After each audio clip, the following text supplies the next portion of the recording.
Hi friends, ഞാൻ doctor Rajani. ഇന്ന് നമ്മൾ വീണ്ടും 7th ചാപ്റ്ററിൻ്റെ 3ാമത്തെ ഭാഗമാണ് പറയാൻ പോണത്. ഇതോടെ ഞാൻ തീർക്കുവാണ്. ഇനിയും ഇതിലും ഒരു 28 ക്വസ്റ്റ്യൻസ് ഒക്കെ ഉണ്ട്. അത് നിങ്ങൾ സ്വന്തമായിട്ട് വായിച്ച് ചെയ്താൽ മതി, അല്ലെങ്കിൽ ഇനി ഒരു ചാപ്റ്റർ കൂടെ ഞാൻ വെക്കേണ്ടി വരും. അപ്പോൾ അതുകൊണ്ട് ഈ 7th ചാപ്റ്ററിൻ്റെ തിങ്ക് ആൻഡ് ഗ്രോ റിച്ചിൻ്റെ ഓർഗനൈസ്ഡ് പ്ലാനിങ് എന്നുള്ള ചാപ്റ്ററിലെ 3ാമത്തെ ഭാഗം പറയുവാണ്. അതായത് നമ്മളെല്ലാവരും, ഞാനും നിങ്ങളും എല്ലാം വിജയിക്കണം എന്ന് ആഗ്രഹിക്കുന്നവർ തന്നെയാണ്. അതാണ് നമ്മുടെ ലക്ഷ്യവും. പൈസ ഉണ്ടാക്കണം, വിജയിക്കണം, സന്തോഷമായിട്ട് ജീവിക്കണം, ഇതൊക്കെ തന്നെയാണ് ആഗ്രഹം. പക്ഷേ എന്തുകൊണ്ടാണ്, എവിടെയാണ് നമുക്ക് പരാജയപ്പെടുന്നത്? അദ്ദേഹം ഒരുപാട് ആൾക്കാരിൽ നടത്തിയ റിസർച്ചിൽ അദ്ദേഹം കണ്ടെത്തിയ കാര്യങ്ങളാണ് അദ്ദേഹം ഇതിൽ എഴുതിയിരിക്കുന്നത്. 20 വർഷത്തോളം അദ്ദേഹം അതിനുവേണ്ടി സ്പെൻഡ് ചെയ്യുകയും ചെയ്തു. എന്നിട്ട് നമുക്ക് സത്യം പറഞ്ഞാൽ 7ാമത്തെ ചാപ്റ്ററൊക്കെ വായിച്ച് ചെറുതാക്കുമ്പോൾ ഞാനിങ്ങനെ ഓർക്കും, എന്തോരം ഉണ്ട്, ഇതൊന്ന് ചെറുതാക്കാൻ ഞാൻ എന്ത് പാടുന്നു. അപ്പം ഒന്ന് ചിന്തിച്ച് നോക്കി, അദ്ദേഹം 20 വർഷം എത്ര മനുഷ്യരിൽ ചോദിച്ച് മനസ്സിലാക്കി എഴുതിയെടുക്കുക എന്ന് വെച്ചാൽ എത്ര വലിയ ശ്രമമാണ്. അത് നമുക്ക് ഇങ്ങനെ കിട്ടിയിട്ട് പോലും നമ്മൾ വായിക്കുന്നില്ല. ഇങ്ങനെ ചിലർ പറഞ്ഞു തന്നിട്ട് പോലും അത് മുഴുവൻ പേര് കേൾക്കുന്നില്ല എന്നുള്ളതാണ് സത്യത്തിൽ നമ്മളുടെയൊക്കെ പരാജയത്തിൻ്റെ കാരണം. ഇനി 31 കാര്യങ്ങളാണ്, 30 കാര്യങ്ങളാണ് പരാജയത്തിന് പറയുന്നത്. അതിൽ 1ാമത്തെ കാര്യം അൺഫേവറബിൾ ഹെറിഡിറ്ററി ബാക്ക്ഗ്രൗണ്ട്. അതായത് നമ്മൾ എത്ര തന്നെ കഴിവുള്ളവരാണെങ്കിലും ചില കാര്യങ്ങൾ ചിലപ്പോൾ നമുക്ക് ഹെറിഡിറ്ററി ആയിട്ട് എന്തെങ്കിലും കുഴപ്പങ്ങൾ കാണും, അല്ലെങ്കിൽ അങ്ങനത്തെ എന്തെങ്കിലും ഒന്ന് വിജയിക്കാനുള്ള സാഹചര്യങ്ങൾ ഉണ്ടായിരിക്കത്തില്ല. അങ്ങനെ അനുയോജ്യമല്ലാത്ത ചില പാരമ്പര്യങ്ങൾ നമുക്കുണ്ടായിരിക്കും. അപ്പോൾ അത് കാരണം കൊണ്ട് ചിലപ്പോൾ നമുക്ക് വിജയിക്കാൻ പറ്റിയെന്ന് വരത്തില്ല. ഇത് കേട്ടോണ്ട് ഉടനെ ഞങ്ങളുടെ പാരമ്പര്യം അങ്ങനെ, ഞങ്ങളുടെ വീട് അങ്ങനെയെന്നല്ല നിങ്ങൾ കണക്കാക്കേണ്ടത്. ഞാൻ പറഞ്ഞ ചില ഹോർമോണൽ ഡെഫിഷ്യൻസിയോ ചില മറ്റു കാര്യങ്ങളൊക്കെ ഉണ്ട്. പരാജയത്തിന് നമുക്ക് ചില കാരണങ്ങളുണ്ടാവാം. പക്ഷേ എന്നാൽ പോലും ഞാൻ നേരത്തെ പറഞ്ഞതുപോലെ മാസ്റ്റർ മൈൻഡ് എന്ന് പറഞ്ഞ ഒരു ഗ്രൂപ്പിൻ്റെ സഹായമുണ്ടെങ്കിൽ നമുക്കത് മാറ്റാം. ചില കാര്യങ്ങളൊക്കെ നമുക്ക് ചികിത്സിച്ച് മാറ്റാം, ചില കാര്യങ്ങളൊക്കെ നമുക്ക് കൗൺസിലിങ്ങിൽ മാറ്റാം. അപ്പം ഒരു ഫെയിലുവറിൻ്റെ റീസൺ എന്ന് പറഞ്ഞതേ ഉള്ളൂ. ഇനി അതും പിടിച്ചുകൊണ്ട് ആൾക്കാർ പറയാം എൻ്റെ വീടൊക്കെ അങ്ങനെയാണ്, അതുകൊണ്ട് ഞാൻ വിജയിക്കത്തില്ല എന്ന് നെപ്പോളിയൻ ഹില്ലും പറഞ്ഞെന്ന് പറയരുത് കേട്ടോ. അടുത്തത് lack of well defined purpose. ഞാൻ നേരത്തെ ലീഡർഷിപ്പ് ക്വാളിറ്റിയിലും പറഞ്ഞിരുന്നു, വ്യക്തമായ ലക്ഷ്യം. എല്ലാവർക്കും ലക്ഷ്യമുണ്ട്. എൻ്റെ ലക്ഷ്യവും നിങ്ങളുടെ ലക്ഷ്യവും ഒക്കെ ഒരു നല്ല ജീവിതമാണ്, പൈസ ഉണ്ടാക്കലാണ്, നല്ല ജോലിയാണ്. ഇങ്ങനെ ലക്ഷ്യമുണ്ടായിട്ട് പോരാ, വ്യക്തമായ ലക്ഷ്യം വേണം. നെപ്പോളിയൻ ഹിൽ തന്നെ പറയുന്നു, 100ൽ 98 പേർക്കും വ്യക്തമായ ലക്ഷ്യമില്ല എന്നുള്ളതാണ് സത്യം. അതുകൊണ്ടാണ് നമ്മൾ കൂടുതൽ ആൾക്കാരും മിഡിൽ ക്ലാസ്സിലും മറ്റും നിൽക്കുന്നതും ജീവിതത്തിൽ വിജയിച്ച 3% പേരും ആയി പോകുന്നത് എന്താണെന്ന് വെച്ചാൽ വ്യക്തമായ ലക്ഷ്യം അവർക്കില്ലാത്തത് കൊണ്ടാണ്. 3ാമത്തെ പോയിന്റ് എന്ന് പറഞ്ഞാൽ ലാക്ക് ഓഫ് അംബിഷൻ. നമ്മളിപ്പം എനിക്കും നിങ്ങൾക്കും ഒക്കെ എങ്ങനെയാണെന്ന് വെച്ചാൽ കാര്യങ്ങളൊക്കെ ചെയ്യാമെന്നുണ്ട്. അപ്പം ഞാനാണെങ്കിലും ഓർക്കും അത് നാളെ ചെയ്യാം, അല്ലെങ്കിലും ചെയ്യാൻ ഇനി സമയമുണ്ടല്ലോ, ഇപ്പം ഇത് ചെയ്യാം എന്ന് വിചാരിക്കും. അത് നമുക്ക് നമ്മുടെ ജീവിതത്തിൽ വിജയിക്കേണ്ടതായ അല്ലെങ്കിൽ നേടേണ്ടതായ ലക്ഷ്യങ്ങളാണ് ആദ്യം ചെയ്യേണ്ടതെന്നുള്ള ബോധം നമ്മളെന്നും ഇങ്ങനെ ഇരിക്കും, ആരോഗ്യത്തോടെ ഇരിക്കും, നമുക്കിനിയും സമയമുണ്ടല്ലോ എന്നുള്ളൊരു തോന്നൽ നമുക്കുണ്ട്. അത് പരാജയത്തിൻ്റെ വലിയൊരു കാര്യമാണ്. പിന്നെ ഇൻസഫിഷ്യൻ്റ് എഡ്യൂക്കേഷൻ, അത് ഒരു കാര്യമാണെന്ന് എനിക്കിപ്പോൾ തോന്നുന്നില്ല. കാര്യം നമ്മൾ പണ്ടത്തെ കാലത്ത് നമുക്ക് ഒരു പഠിക്കാനും പഠിത്തം കിട്ടാനും ഒക്കെ ഇച്ചിരി പാടുണ്ടായിരുന്നു. ഇന്ന് നമുക്ക് ഏത് മേഖലയിലാണോ നമുക്ക് വിദ്യാഭ്യാസം വേണ്ടത് അതിനെക്കുറിച്ച് അറിവ് തേടാൻ നമുക്ക് ഇൻ്റർനെറ്റ് ഉണ്ട്, അല്ലെങ്കിൽ നമുക്ക് മുമ്പേ ആ വഴിയിൽ സഞ്ചരിച്ച ഒരുപാട് പേരുണ്ട്. അങ്ങനെയൊക്കെ നമുക്ക് മനസ്സിലാക്കാം. ഞാൻ ഇൻസഫിഷ്യൻ്റ് എഡ്യൂക്കേഷൻ എന്നുദ്ദേശിച്ചത് സ്കൂളിലോ കോളേജിലോ പോയി പഠിക്കുന്ന വിദ്യാഭ്യാസം മാത്രമല്ല, നമുക്ക് എന്താണോ ചെയ്യാനുള്ളത് ആ മേഖലയിൽ വിജയിച്ചവരിൽ നിന്ന് നമുക്കത് എടുക്കാം, അല്ലെങ്കിൽ നമുക്ക് അത് പഠിക്കാം. പിന്നെ ഞാൻ നേരത്തെ പറഞ്ഞതുപോലെ ഇതെല്ലാം പഠിച്ചിട്ട് തന്നെ ചെയ്യണം എന്നില്ല, നമുക്ക് അതറിയാവുന്ന ആരെങ്കിലും കൂടെ കൂട്ടാം. ഓക്കെ. പിന്നെ ലാക്ക് ഓഫ് സെൽഫ് ഡിസിപ്ലിൻ. പിന്നെ ഞാൻ പറഞ്ഞു, നല്ല പാരമ്പര്യമുള്ളവരാണ്, നല്ല എഡ്യൂക്കേഷൻ ഉള്ളവരാണ്, ഇതൊക്കെ ആണെങ്കിലും നമുക്ക് അച്ചടക്കമില്ല, അല്ലെങ്കിൽ നമ്മൾ ചെയ്യുന്ന കാര്യങ്ങളെക്കുറിച്ച് ഒരു വ്യക്തതയില്ല എന്നുണ്ടെങ്കിൽ പിന്നെ അത് വിജയിക്കാൻ പോകുന്നില്ല. ഇതൊന്നുമില്ലാത്ത ആൾക്കാർക്കും അച്ചടക്കമുണ്ട്, വ്യക്തമായ പ്ലാൻ ഉണ്ടെങ്കിൽ കാര്യങ്ങൾ നടക്കും. പിന്നെ ഇൽ ഹെൽത്ത്, അത് നമുക്ക് പറയാൻ പറ്റത്തില്ല. നമ്മളുടെ ആരോഗ്യം അതിനനുവദിച്ചില്ല എങ്കിൽ പല കാര്യങ്ങളും നമ്മളെപ്പോഴും പറയുമല്ലോ, ആരോഗ്യമാണ് ഏറ്റവും വലിയ ധനം എന്ന് പറയത്തില്ല. കാര്യം എന്ന് വെച്ചാൽ നമുക്ക് എല്ലാം ഉണ്ടെങ്കിലും ആരോഗ്യം ഇല്ലെങ്കിൽ, നമുക്ക് ചെറിയ പനിയൊക്കെ വരുമ്പോൾ തന്നെ നമ്മൾ ചിന്തിച്ച് നോക്കാറില്ലേ, നമുക്ക് പൊങ്ങാൻ വയ്യ. അപ്പം നമ്മൾ മനസ്സിൽ ചിന്തിക്കുമോ, എന്ത് ചെയ്യണമെന്ന് വിചാരിച്ചാലും നമുക്ക് വയ്യ, എന്ത് കാര്യമാണെങ്കിലും പറ്റത്തില്ല. അപ്പം നമ്മൾ ആരോഗ്യമായിട്ട് നമ്മളാണ് വെക്കേണ്ടത്. അതും ഞാൻ പറയുന്നത്, നമുക്ക് തന്നെ നല്ല ഫുഡ് ചൂസ് ചെയ്യണം, നമ്മൾ എക്സസൈസ് ചെയ്യണം. മനസ്സിൻ്റെ ആരോഗ്യത്തിന് വേണ്ടി നമ്മൾ ഈ ആവശ്യമില്ലാത്ത അവരുടെയും കാര്യങ്ങൾ പറയുക, എന്താ പറയുന്നത്, നമ്മളുടെ അവരങ്ങനെ ചെയ്ത് ശരിയായില്ല, അങ്ങനെ മറ്റുള്ളവരെ ഒന്നും ക്രിട്ടിസൈസ് ചെയ്തുകൊണ്ടിരിക്കുമ്പം നമ്മുടെ മനസ്സിന് അറിയത്തില്ല നമ്മൾ അവരെയാ ചെയ്യുന്നതെന്ന്. നമ്മൾ തന്നെ നമ്മൾ എത്രത്തോളം ഉയർത്തിക്കൊണ്ട് വന്നോ അത്രത്തോളം നമ്മൾ താഴ്ന്നു പോവുകയാണ് ചെയ്യുന്നത്. പിന്നെ അൺഫേവറബിൾ എൻവയോൺമെൻറ്റ്, നമ്മുടെ ചുറ്റുപാടുകൾ നമ്മളെ ഒരുപാട് ബാധിക്കും.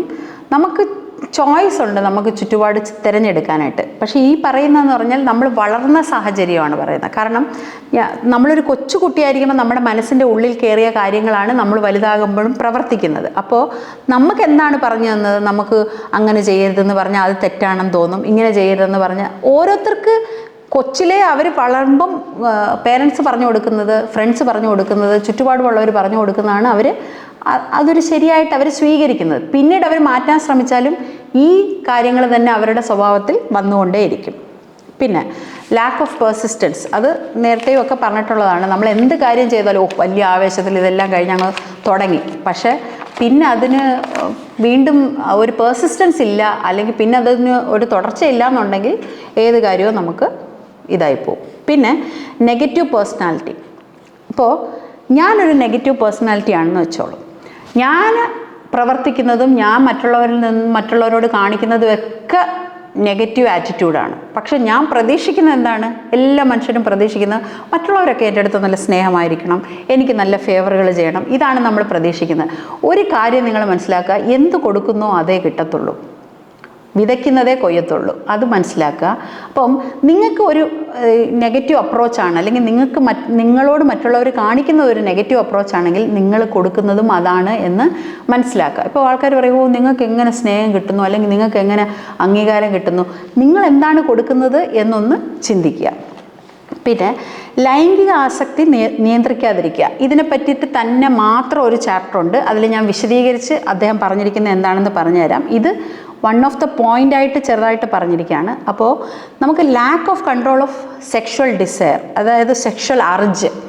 അപ്പോൾ നമ്മൾ ഫുഡിനോട് ചിലർക്ക് ആർത്തി ഉണ്ടായിരിക്കും, അത് കൺട്രോൾ ചെയ്യാൻ അവർക്ക് പറ്റത്തില്ല. മദ്യത്തിനോട് ആർത്തി ഉണ്ടായിരിക്കും, അത് അവർക്ക് കൺട്രോൾ ചെയ്യാൻ പറ്റത്തില്ല. അങ്ങനെ പല കാര്യങ്ങളോടും പല വേണ്ടാത്ത കാര്യങ്ങളോടും ആർത്തി ഉണ്ടായിരിക്കും, അതൊക്കെ അവർക്ക് കൺട്രോൾ ചെയ്യാൻ പറ്റത്തില്ല എന്ന് പറയുന്നത് പോലെ തന്നെയാണ് ഈ lack of control of sexual urge. അതിനെ നമ്മൾ കൺട്രോൾ ചെയ്യാൻ പഠിക്കുക. അതായത് ഒരാൾക്ക് സെക്ഷൽ ഡിസയർ വരരുത്, അല്ലെങ്കിൽ അതിനെ എപ്പോഴും ഒരു കൺട്രോൾ ചെയ്ത് വെച്ചുകൊണ്ടിരിക്കണം എന്നല്ല ഈ പറയുന്നതിൻ്റെ അർത്ഥം. അതായത് എന്തും അമിതമായാൽ വിഷം എന്നുള്ളതാണ് ഇതിൽ അദ്ദേഹം പറയുന്നത്. സെക്ഷൽ എനർജി എന്ന് പറയുന്നത് മോസ്റ്റ് പവർഫുൾ എനർജിയാണ് ഹ്യൂമൻ ലൈഫിലെ. ആ സെക്ഷൽ എനർജിയെ നമ്മൾ ഡൈവേർട്ട് ചെയ്ത് വിട്ട് നമുക്ക് വലിയ കാര്യങ്ങൾ സാധിക്കാനായിട്ട് സാധിക്കും എന്നുള്ളതാണ് അദ്ദേഹം ഇവിടെ ഉദ്ദേശിക്കുന്നത്. അതിലൂടെ തെറ്റിദ്ധരിക്കരുത്. അതിൻ്റെ വിശദീകരിച്ചുള്ള ചാപ്റ്ററിൽ ഞാൻ അത് മാത്രം ഒരു ചാപ്റ്ററായിട്ട് ചെയ്യുന്നുണ്ട്, അതിൽ നിങ്ങൾ തുടർന്ന് കാണുക, ആ ചാപ്റ്റർ നമുക്ക് ചെയ്യാം. പിന്നെ uncontrolled desire for getting something free. അങ്ങനെ ചില ഇതുണ്ട്. നമുക്ക് ഫ്രീ എന്ന് കേട്ടാൽ ഭയങ്കര സന്തോഷമാണ്. നമുക്ക് പല കാര്യങ്ങൾ വേണം. ഇപ്പം നമ്മൾ ഇപ്പോൾ ഒരു ക്ലാസ് കൊടുക്കുന്നു, ക്ലാസ്സിനൊരു ഫീസ് വെച്ച് ക്ലാസ് കേൾക്കാൻ ആർക്കും താല്പര്യമില്ല. പക്ഷെ അത് തന്നെ ഫ്രീ ആണെങ്കിൽ നമുക്ക് ഓക്കെയാണ്. എന്ത് കാര്യങ്ങളും അത് നമ്മൾ അറിയാതെ വന്നു പോയ ഒരു സ്വഭാവമാണ്. ഫ്രീ എന്തെങ്കിലും കിട്ടുവാണെങ്കിൽ അത് നമുക്ക് താല്പര്യം, വെറുതെ കിട്ടണം. പക്ഷെ നിങ്ങളൊരു കാര്യം മനസ്സിലാക്കുക, എന്തെങ്കിലും കൊടുത്ത് മാത്രമേ എന്തെങ്കിലും നമുക്ക് നേടാൻ പറ്റത്തുള്ളൂ. മനസ്സിലായി? എന്തെങ്കിലും ചീഞ്ഞാലേ എന്തിനെങ്കിലും വളവാകൂ എന്ന് പറയത്തില്ലേ, എന്ന് പറയുന്ന അതേ കൺസെപ്റ്റാണ്. കൊടുത്ത് മാത്രമേ നമുക്ക് കിട്ടത്തുള്ളൂ. അങ്ങനെ കൊടുത്ത് കിട്ടുന്നതിന് മാത്രമേ നമുക്ക് പ്രയോജനം. ഫ്രീ ആയിട്ട് കിട്ടുന്നത് ഫ്രീ തന്നെ, അതിന് നമുക്ക് പ്രത്യേകിച്ച് അതുകൊണ്ട് പ്രയോജനമൊന്നുമില്ല. പിന്നെ lack of decision making skill. ഇത് ഞാൻ നേരത്തെ ലീഡർഷിപ്പ് ക്വാളിറ്റിയിലൊക്കെ പറഞ്ഞ മിക്ക കാര്യങ്ങളാണിത്. പക്ഷേ ഒരാൾ ഫെയിലാകുന്നതിൻ്റെ കാര്യങ്ങളിനെ പറ്റി ഇദ്ദേഹം പറയുന്നതാണ് ഇതിൽ. അപ്പോൾ തീരുമാനങ്ങൾ എടുക്കും. അതായത് ലാക്ക് ഓഫ് ഡിസിഷൻ മേക്കിംഗ് എന്ന് വെച്ചാൽ തീരുമാനം എടുക്കും. ഇപ്പം ഒരാളൊരു കാര്യം പറഞ്ഞു, ഇന്ന ബിസിനസ് അങ്ങനെയാണ് ഇങ്ങനെയാണ്, കേട്ട ഉടനെ അല്ലെങ്കിൽ മോട്ടിവേഷൻ കൊണ്ടിട്ട് ആവേശം കൊണ്ടിട്ട് എന്തെടുക്കും, തീരുമാനിച്ച് അപ്പം തന്നെ എഴുതി ഒപ്പിട്ട് കൊടുക്കും, ഞാനും ചേരുന്നുണ്ട് ഇതിൽ അങ്ങനെ. പിന്നെ 2 ദിവസം കഴിയുമ്പം അതിൻ്റെ പല സ്റ്റെപ്പുകളിലൂടെ കടന്നു പോകേണ്ടി വരുമ്പോൾ എന്നെ കൊണ്ട് പറ്റത്തില്ല, എന്നെ ഇതിൽ നിന്ന് ഒഴിവാക്കിയത് എന്ന് പറയും ചില ആൾക്കാർ. പക്ഷെ ചില ആൾക്കാരെ കേട്ട ആവേശത്തിലൊന്നും അവരിറങ്ങത്തില്ല. അവരിങ്ങനെ അതിനെപ്പറ്റി ഒന്ന് പഠിക്കും, അതിനെപ്പറ്റി ഒന്ന് ചിന്തിക്കും, അതെനിക്ക് വേണോ. ചിലപ്പോൾ ഡിസിഷൻ എടുക്കാൻ ഇച്ചിരി താമസിച്ചാലും ചില ആൾക്കാർ ഡിസിഷൻ എടുത്താൽ പിന്നെ അതിൻ്റെ പുറകോട്ട് മാറത്തില്ല. അപ്പോൾ ഇതിൽ രണ്ടിലും നന്മയും ചീത്തതും ഉണ്ട്. നമ്മൾ ഒരുപാട് കാലം ഡിസിഷൻ എടുത്ത് ഓരോ കാര്യങ്ങൾക്ക് എടുക്കുവാണെങ്കിൽ അത് കുഴപ്പവുമാണ്. എന്നാലും നമ്മളുടെ ആ ഡിസിഷൻ മേക്കിംഗ് സ്കില്ലിൽ നമ്മളൊന്ന് വർക്ക് ചെയ്യേണ്ടതുണ്ട്.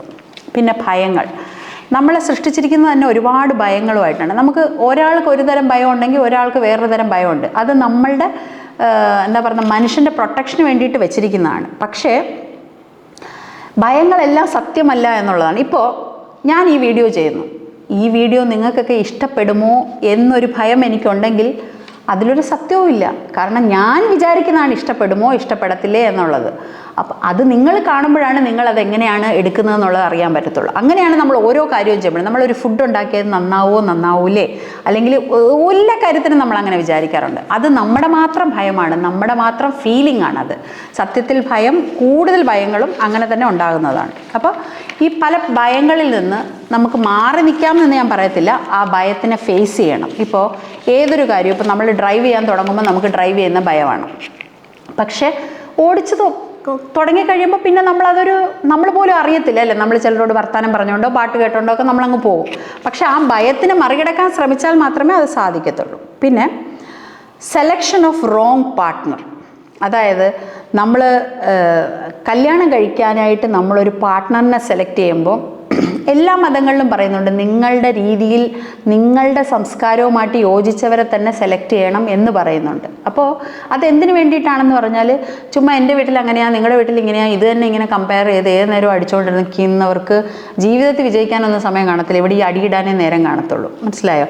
അപ്പോൾ അതുകൊണ്ട് നമ്മൾ പാർട്ട്ണറിനെ സെലക്ട് ചെയ്തതിന് ശേഷം പിന്നെ നമ്മൾ തിരുത്താനായിട്ട് നിൽക്കുമ്പോൾ വലിയ പാടായിരിക്കും. സെലക്ട് ചെയ്തതിന് ശേഷം അവരെ ആ രീതിയിൽ തന്നെ അക്സെപ്റ്റ് ചെയ്യുക. പക്ഷേ സെലക്ഷന് മുമ്പ് നിങ്ങൾക്ക് ചോയ്സ് ഉണ്ട്, നിങ്ങൾക്ക് പറ്റിയതിനെ തന്നെ തിരഞ്ഞെടുക്കുക. അല്ലാതെ നമ്മൾ കല്യാണം ആകുമ്പോൾ ചില കാര്യങ്ങളൊക്കെ വിട്ടുകൊടുക്കണം, അതങ്ങനെയാണ്, എല്ലാം കൂടെ നോക്കാൻ പറ്റില്ല, അങ്ങനെയൊന്നുമല്ല. നിങ്ങൾ ചൂസ് ചെയ്യേണ്ടത് തന്നെ ചൂസ് ചെയ്യണം. പക്ഷേ കല്യാണം കഴിച്ചതിന് ശേഷം ഇതും പറഞ്ഞ് കുത്തിക്കൊണ്ടിരിക്കരുത്. അപ്പോൾ അത് റോങ് ഒരു പാർട്ട്ണർ ഉണ്ടാകുന്നത് ഒരാളുടെ വിജയത്തിനും തോൽവിക്കും ഒക്കെ റോങ് പാർട്ട്ണർ കാരണമാവും. പിന്നെ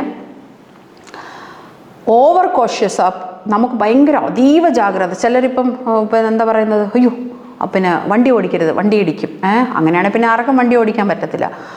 മക്കളെ ദൂര സ്ഥലത്ത് വിടരുത്, അവിടെ അവർക്ക് എന്തെങ്കിലും പറ്റിയാലോ, അങ്ങനെയൊക്കെ നമ്മൾ ചിന്തിച്ചുകൊണ്ടിരുന്നാൽ ഭയങ്കര അതിജാഗ്രതയോടുകൂടി നമ്മൾ കാര്യങ്ങളെ കണ്ടു കഴിഞ്ഞാൽ ഒന്നും നടക്കത്തില്ല.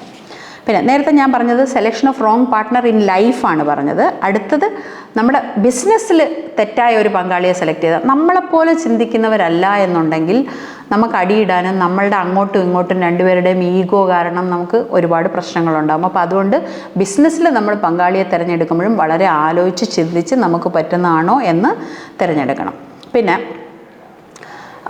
വേറൊരു കാര്യം എന്ന് വെച്ചാൽ, ഇതിൽ ഇപ്പോൾ ബിൽഗേറ്റ്സും മറ്റുമൊക്കെ തുടങ്ങിയ സമയത്ത്, അദ്ദേഹത്തിൻ്റെ കൂടെ മൈക്രോസോഫ്റ്റ് തുടങ്ങിയ സമയത്ത് വേറെ പാർട്ട്നേഴ്സ് ഉണ്ടായിരുന്നു. പക്ഷേ ബിൽഗേറ്റ്സ് ആണ് അത് ലീഡ് ചെയ്യുന്നത്. ചില ആൾക്കാർക്ക് ആ ലീഡിങ് കപ്പാസിറ്റി അല്ലെങ്കിൽ അവരുടെ അഭിപ്രായങ്ങൾക്ക് കൂടുതൽ ഇത് കാണും. എന്ന് പറഞ്ഞ പോലെ ബിസിനസ് തുടങ്ങുമ്പോൾ ചിലപ്പോൾ വേറെ പാർട്ട്നേഴ്സ് ഉണ്ടെങ്കിലും അത് എനിക്കിപ്പോൾ കുറേ അഭിപ്രായം പറയാൻ അറിയത്തില്ലെങ്കിൽ എനിക്കൊന്ന് മാറി നിൽക്കാം, മറ്റേ ആളുടെ അഭിപ്രായത്തിൽ മുമ്പോട്ട് പോകാം, അല്ലെന്നുണ്ടെങ്കിൽ എനിക്ക് അതിൽ നിന്ന് പിരിഞ്ഞു പോകാം. അങ്ങനെയൊക്കെ നമ്മൾ ചെയ്യണം. അല്ലാതെ പാർട്ട്ണർ ശരിയല്ല എന്ന് പറഞ്ഞ് ബിസിനസ്സേ ഇട്ടിട്ട് പോകണമെന്നല്ല അതിൻ്റെ അർത്ഥം കേട്ടോ. പിന്നെ അന്ധവിശ്വാസം, അത് നമ്മൾ നേരത്തെ പറഞ്ഞ പോലെ തന്നെ ഏത് വീട്ടിലാണോ ജീവിച്ചത് അതനുസരിച്ചും നമ്മളുടെ പ്രീവിയസ് എക്സ്പീരിയൻസസ്, നമ്മൾ ജീവിച്ചു വന്ന സാഹചര്യങ്ങളും നമ്മൾ ഫേസ് ചെയ്ത കാര്യങ്ങളും ഒക്കെ വെച്ച് നമ്മൾ ഒരു അന്ധവിശ്വാസം നമുക്കങ്ങ് ഉണ്ടാക്കും. അപ്പോൾ അന്ധവിശ്വാസത്തിൽ നിന്ന് അല്ലെങ്കിൽ മുൻവിധിയുള്ളവർക്കൊന്നും ജീവിതത്തിൽ വിജയിക്കാനായിട്ട് സാധിക്കത്തില്ല. പിന്നെ അല്ലെങ്കിൽ ഒരാൾ പറയുകയാണ് നിങ്ങളെ നാട്ടിൽ വന്ന് ഇലക്ഷന് നിൽക്കും അപ്പം നിങ്ങൾ വിജയിക്കും എന്ന് പറയുക. അപ്പോൾ ഉള്ള ജോലിയും കളഞ്ഞിട്ട് ഇവിടെ വന്ന് ഇലക്ഷന് നിന്ന് കഴിഞ്ഞാൽ ചിലപ്പോൾ ജയിച്ചെന്ന് വരത്തില്ല. ആരെങ്കിലും പറയുന്നത് കേട്ടിട്ടും അന്ധവിശ്വാസത്തിൻ്റെ പേരിലും അല്ലെങ്കിൽ മറ്റേ ഗുളിക കാലമൊക്കെ നോക്കിയിട്ടൊക്കെ വന്ന് നിന്ന് കഴിയുമ്പോഴത്തേക്ക് പല കാര്യങ്ങളും ഫെയിലാകും. 19ാമത്തെ പോയിൻ്റാണ് സെലക്ഷൻ ഓഫ് റോങ് ഒക്കേഷൻ. നിങ്ങൾക്ക് ഇഷ്ടമുള്ളത് നിങ്ങൾ സെലക്ട് ചെയ്യുക. ആരും നിങ്ങൾ കമ്പൽ ചെയ്യുന്നില്ല നിങ്ങൾ ഇന്ന ഫീൽഡ് തന്നെ ചെയ്യണമെന്ന്. ശരിയായിരിക്കും, നമ്മുടെ മാതാപിതാക്കളൊക്കെ നമ്മളെ കുറച്ച് കമ്പൽ ചെയ്യും എന്നുള്ളത് സത്യമാണ്. പക്ഷെ എന്നാൽ പോലും നിങ്ങൾക്ക് ആ ജോലിയിൽ ഒരു ഇഷ്ടമുണ്ടെങ്കിൽ, ഒരു പാഷൻ ഉണ്ടെങ്കിൽ നമുക്ക് ഇതിൻ്റെ പുറകെ നടക്കുമ്പോൾ ഒരു തളർച്ച തോന്നത്തില്ല. കാരണം അത് കംപ്ലീഷനായി കാണാനുള്ള നമ്മളുടെ ഒരു ആഗ്രഹം ഉണ്ടല്ലോ, ആ ആഗ്രഹത്തിൻ്റെ പുറകിൽ നമ്മുടെ കഷ്ടപ്പാടുകളൊക്കെ അങ്ങ് മുങ്ങിപ്പോവും. അപ്പോൾ അതുകൊണ്ട് നിങ്ങൾക്ക് ഇഷ്ടമുള്ളത് സെലക്ട് ചെയ്യുക. പിന്നെ ലാക്ക് ഓഫ് കോൺസെൻട്രേഷൻ, ഇത്രയും കാര്യങ്ങളൊക്കെ ചെയ്ത് വെച്ചിട്ട് നമുക്ക് അതിലോട്ട് ചെയ്യാൻ പറ്റുന്നില്ല, ഒന്നും നമുക്ക് നല്ല രീതിയിൽ അതിലോട്ട് കോൺസെൻട്രേറ്റ് ചെയ്യാൻ പറ്റുന്നില്ലെങ്കിൽ അത് കുഴപ്പമാവും. ഞാൻ സ്പീഡ് പറയുക, നിങ്ങളിത് വായിച്ച് നോക്കണം. പിന്നെ ഓവർ സ്പെൻഡിങ്, നമ്മൾ എപ്പോഴും ഓർക്കുന്നതാണ്, പണം ചിലവാക്കിയാൽ മാത്രമേ ഉണ്ടാവൂ എന്ന് പറയുന്നത് കൊണ്ട് കൂടുതൽ ആൾക്കാരും ആവശ്യമുള്ളതിനും ഇല്ലാത്തതിനും ചിലവാക്കുന്നു. അങ്ങനെയല്ല അതിൻ്റെ ഉദ്ദേശം. പിശുക്കരുത് എന്നാണ് അതിൻ്റെ ഉദ്ദേശം. പിശുക്കെന്ന് പറയുന്നത് ഒരു അസുഖമാണ്. അങ്ങനെ പിശുക്കാൻ പാടില്ല എന്ന് വിചാരിച്ച് നമ്മളിപ്പോൾ ശ്രദ്ധിച്ചിട്ടുണ്ടെങ്കിൽ നമ്മൾ പുറത്ത് പോയാൽ മേടിക്കുന്ന പകുതി സാധനങ്ങളും നമുക്ക് അത്യാവശ്യമുള്ളതല്ല, അല്ലെങ്കിൽ ആവശ്യമുള്ളത് പോലുമല്ല. കണ്ടു അതുകൊണ്ട് മേടിച്ചു, ഓഫർ ഉണ്ടായി അതുകൊണ്ട് മേടിച്ചു, ടീഷർട്ടിന് ഓഫർ ഉണ്ടായിരുന്നു, 3 ഓഫർ ഉണ്ടായിരുന്നു, നമുക്കിപ്പോഴെങ്ങും വേണ്ട, പക്ഷെ നമ്മൾ മേടിക്കുക. അപ്പോൾ നമ്മൾ അവസാനം ചിന്തിച്ച് നോക്കിയാൽ നമ്മൾ മേടിച്ചു കൂട്ടിയതിൽ പല സാധനങ്ങളും നമുക്ക് വേണ്ടാത്ത സാധനങ്ങളായിരിക്കും. അപ്പോൾ ആവശ്യമുള്ളത് മേടിക്കുക. അപ്പോൾ എല്ലാ ആൾക്കാരും പറയും അത് ഇങ്ങനെ പിശുക്കേണ്ട ആവശ്യമില്ല, അത് പൈസ ഇല്ലാത്തവരുടെ മൈൻഡ് സെറ്റാണെന്ന്. അതൊക്കെ വെറുതെ പറയുന്നതാണ്. അതായത് നമുക്ക് വേണ്ടാത്തത് നമ്മൾ മേടിച്ചു കൂട്ടുന്നത് നമ്മളുടെ ഒരു ദാരിദ്ര്യ ഭയം തന്നെയാണത്. അതുകൊണ്ട് നിങ്ങൾക്ക് ആവശ്യമുള്ളത് മാത്രം മേടിക്കുക. ഈ വാറൻ ബഫറ്റ് എന്ന് പറയുന്നുണ്ട്, നിങ്ങൾക്ക് വേണ്ടാത്തത് വാങ്ങിച്ചാൽ നിങ്ങൾക്ക് വേണ്ടത് ഒരു കാലത്ത് വിൽക്കേണ്ടി വരുമെന്ന്. ഒന്നും കൂടെ ഞാൻ പറയാം, നിങ്ങൾക്ക് വേണ്ടാത്ത സാധനങ്ങൾ നിങ്ങൾ വാങ്ങിക്കൂട്ടിയാൽ ഒരു കാലത്ത് നിങ്ങൾക്ക് വേണ്ടതായ സാധനങ്ങൾ നിങ്ങൾക്ക് വിൽക്കേണ്ടി വരും എന്നാണ്. അപ്പോൾ അതുകൊണ്ട് നമ്മളുടെ ആവശ്യം നോക്കി വെറുതെ ആവശ്യമില്ലാതെ സ്പെൻഡ് ചെയ്യരുത്. പിന്നെ ലാക്ക് ഓഫ് എന്തൂസിയാസം, നമുക്കൊരു ഉത്സാഹമില്ലായ്മ, അതിൻ്റെ പേരിലൊരു സന്തോഷമില്ലായ്മ. അങ്ങനെയാകുമ്പോൾ നമുക്കത് ഏതൊരു കാര്യത്തിന് ഇറങ്ങി തിരിച്ചാലും ഉത്സാഹത്തോടു കൂടി തന്നെ അതിൻ്റെ പുറകോട്ട് വരണം. ചില സമയമൊക്കെ എല്ലാവർക്കും ഉണ്ടാകുമോ എനിക്കിപ്പോൾ വയ്യാന്നൊക്കെ, പക്ഷെ നമ്മൾ വീണ്ടും അതിലേക്ക് തിരിച്ചു വരണം. ഇൻടോളറൻസ്, ഇത് നമുക്ക് വേറെ ആരും പറയുന്ന അംഗീകരിക്കാൻ പറ്റത്തില്ല, എനിക്ക് ആ സാഹചര്യം അംഗീകരിക്കാൻ പറ്റത്തില്ല, എനിക്കത് പറ്റൂല, ഇത് പറ്റൂല എന്ന് പറഞ്ഞ് ഒന്നിനെയും ടോളറേറ്റ് ചെയ്യാൻ പറ്റാതിരിക്കുക എന്ന് പറയുന്നത് ശരിയാണ്. ഞാൻ നേരത്തെ പറഞ്ഞതുപോലെ ചില കാര്യങ്ങളൊക്കെ നമുക്ക് പറ്റത്തില്ലെങ്കിലും അതിനെ എങ്ങനെ നമുക്ക് ശരിയാക്കി എടുക്കാം എന്ന്. ഇപ്പം ഞങ്ങൾ ഹോസ്റ്റലിലൊക്കെ ഫുഡ് കഴിക്കുമ്പോഴത്തേക്ക് ആ ഫുഡ് ആർക്കും വേണ്ട എന്ന് പറഞ്ഞ് നേരെ എന്നും കൊണ്ട് കളഞ്ഞാൽ നമുക്ക് പറ്റുമോ? നമ്മളെന്തെടുക്കും, അതിലൊരു അച്ചാറിട്ട്, അതിലൊരു പപ്പടം ഇട്ട്, അല്ലെങ്കിൽ അതിൽ കുറച്ച് വെളിച്ചെണ്ണ ഒഴിച്ച്, ഇങ്ങനെയൊക്കെ നമ്മളതിനെ നമുക്ക് ടോളറബിൾ ആക്കും. മനസ്സിലായോ? എന്ന് പറയുന്നത് പോലെ ഏത് ഇൻടോളറൻസിനെയും നമുക്ക് മാറ്റിയെടുക്കാനായിട്ട് നമുക്ക് സാധിക്കും. അപ്പോൾ എല്ലാത്തിനും എനിക്ക് എന്നെ കൊണ്ട് പറ്റത്തില്ല എന്ന് പറയുമ്പോൾ നമുക്ക് എങ്ങനെയാ വെച്ചാൽ പിന്നെ നമുക്കവിടെ പിടിച്ചു നിൽക്കാനായിട്ട് പറ്റാതെ നമ്മൾ പെട്ടെന്ന് അങ്ങ് ഡെസ്പായി പോകും. പിന്നെ ഇൻറ്റെമ്പറൻസ്, 24ാമത്തെ പോയിൻ്റാണ് ഇൻറ്റെമ്പറൻസ്. അതായത് നമുക്ക് എല്ലാം ആവശ്യമുള്ളതിനേക്കാൾ അധികമായാൽ അമൃതും വിഷം എന്ന് പറയത്തില്ല. ഞാൻ നേരത്തെ പറഞ്ഞ പോയിൻറ്റ്സിൽ പറഞ്ഞു, 11th പോയിന്റിലൊക്കെ പറഞ്ഞു, നമുക്ക് അമിതമായിട്ട് ഓവർ ഈറ്റിങ്, അല്ലെങ്കിൽ ഓവറായിട്ട് എന്ത് കാര്യങ്ങളും ഇഷ്ടമുണ്ട് എന്ന് പറഞ്ഞിട്ട് ഓവറായിട്ട് ചെയ്യുക എന്നുള്ള ആ അവസ്ഥ വരുമ്പോൾ നമ്മൾ എന്താണെന്ന് വെച്ചാൽ ഈ അഡിക്ഷൻ്റെ പുറകെ പോകും. ഇതിൻ്റെ ഒരു സീക്രട്ട് എന്താണെന്ന് വെച്ചാൽ നമ്മൾ ഇഷ്ടമുള്ള കാര്യങ്ങൾ, ഒരു മുട്ടായി തിന്നുമ്പോൾ നമുക്കൊരു സന്തോഷം കിട്ടും, ഒരു സ്വീറ്റ് തിന്നുമ്പോൾ നമുക്കൊരു സന്തോഷം കിട്ടും. ഇതെന്തുകൊണ്ടാണ്? നമ്മുടെ ഡോപ്പമൈൻ ഉണ്ടാകുന്നതുകൊണ്ടാണ്. അപ്പോൾ അത് എപ്പോഴെങ്കിലും എടുക്കുമ്പോൾ നമുക്കൊരു സന്തോഷം കിട്ടുമ്പോൾ അത് വേറെയാണ്. അപ്പോൾ ഡോപ്പമൈൻ ഉണ്ടാകുന്നതെന്ന് പറഞ്ഞ് ചുമ്മാ അങ്ങ് തിന്നുകൊണ്ടിരിക്കുമ്പോൾ ഈ ഡോപ്പമൈൻ ഇതിൽ നിന്ന് തന്നെ ഇങ്ങനെ ഉണ്ടാകുമ്പോൾ നമുക്ക് എന്തെടുക്കും? ശ്രമമുള്ള ജോലികളൊന്നും ചെയ്യാൻ നമുക്ക് തോന്നത്തില്ല. നമ്മൾ ഒരു കാര്യം ചെയ്യണം എന്ന് വിചാരിച്ച് ചെയ്ത് തീർക്കുമ്പോൾ നമുക്ക് കിട്ടുന്നത് ഡോപ്പമൈനാണ്. ആ ഡോപ്പമൈൻ കിട്ടുമ്പോൾ നമ്മുടെ കാര്യം നടന്നു എന്നുള്ളത് പറഞ്ഞ് നമുക്ക് ഭയങ്കര ഒരു സന്തോഷം കിട്ടും.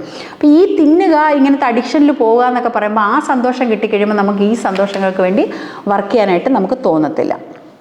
പിന്നെ inability to cooperate with others, മറ്റുള്ളവരുമായി സഹകരിച്ച് ജീവിക്കണമെങ്കിൽ അതൊരു പ്രത്യേക മൈൻഡ് സെറ്റ് തന്നെ വേണം. അങ്ങനെ മറ്റുള്ളവരെ അംഗീകരിക്കാനോ ഉൾക്കൊള്ളാനോ പറ്റാത്തവർ ജീവിക്കുന്നത് ഈ സമൂഹത്തിൻ്റെ ഇടയിൽ ഒരു ഏകാന്തവാസമായിരിക്കും എന്നുള്ളത് മനസ്സിലാക്കുക. പിന്നെ സെൽഫ് എഫേർട്ട് ഇല്ലാത്ത ഒരു കാര്യത്തിന് വേണ്ടി നമുക്ക് പറ്റത്തില്ല. നമുക്കെല്ലാം ഇങ്ങനെ കൈ കൊണ്ട് തരുമ്പം നമുക്ക് അതിലൊരു വിലയുമില്ല.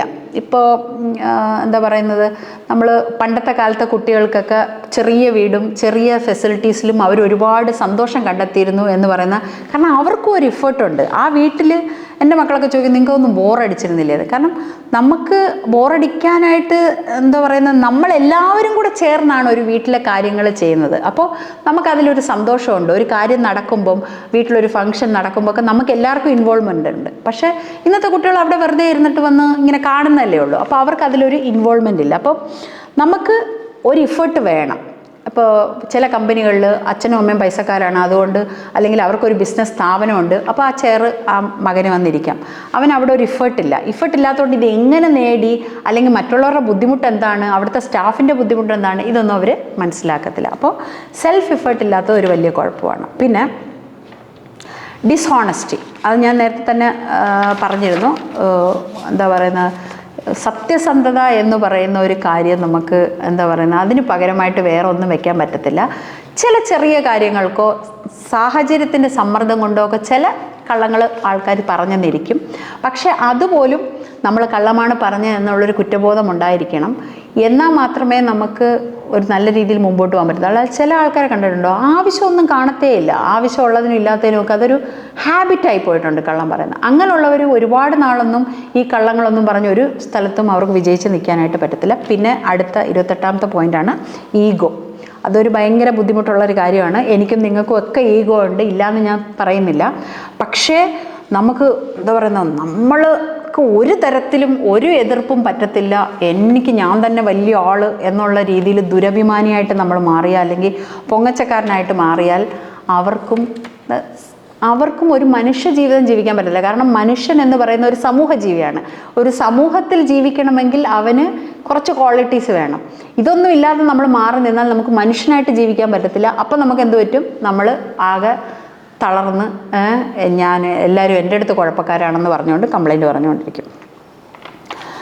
പിന്നെ ഗസ് ചെയ്യുക, ഗസ്സിങ് ഇൻസ്റ്റെഡ് ഓഫ് തിങ്കിങ്. അതായത് നമ്മളൊരു കാര്യം അങ്ങ് ഊഹിച്ചങ്ങ് പറയും. ചിന്തിക്കണം, എല്ലാ കാര്യവും നമ്മൾ ചിന്തിക്കണം. തോട്ട്സ് പ്രധാനമാണെന്നൊക്കെ ഉള്ളതാണ്. അവിടെ പോയാൽ അയാൾ അതൊന്നും ചെയ്തു തരില്ല, ഈ ഓഫീസിൽ പോയാൽ ഇങ്ങനെയാണ്, ആ ഓഫീസ് നമ്മളപ്പോൾ പോകുന്നത് തന്നെ ഒരു ഊഹം. നമ്മൾക്ക് ഭയങ്കര എല്ലാവർക്കും ഉള്ളൊരു കാര്യമാണ് ഒരു ഊഹിച്ചങ്ങ് പറഞ്ഞു തരാം, അവർ ശരിയല്ല ഇങ്ങനെ എന്ന്.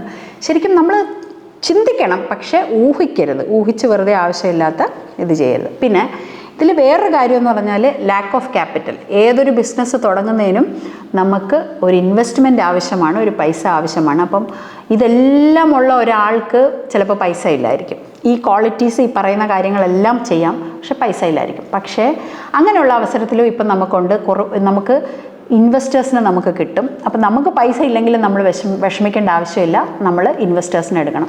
അങ്ങനെ ഞാൻ 7ാമത്തെ ചാപ്റ്റർ 3 ഭാഗമായിട്ട് കംപ്ലീറ്റ് ചെയ്തിരിക്കുന്നു. ബൈ.